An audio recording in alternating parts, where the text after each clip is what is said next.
Ang mabuting balita ng Panginoon, ayon sa unang sulat ni Juan.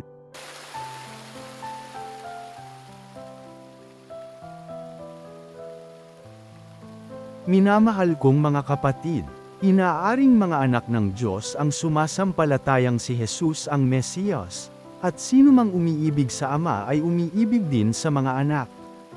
Ito ang palatandaang iniibig natin ang mga anak ng Diyos.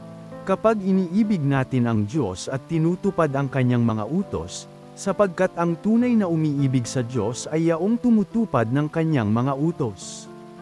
At hindi naman mahirap sundin ang kanyang mga utos, sapagkat napagtatagumpayan ng bawat anak ng Diyos ang sanlibutan, at nagtatagumpay tayo sa pamamagitan ng pananampalataya.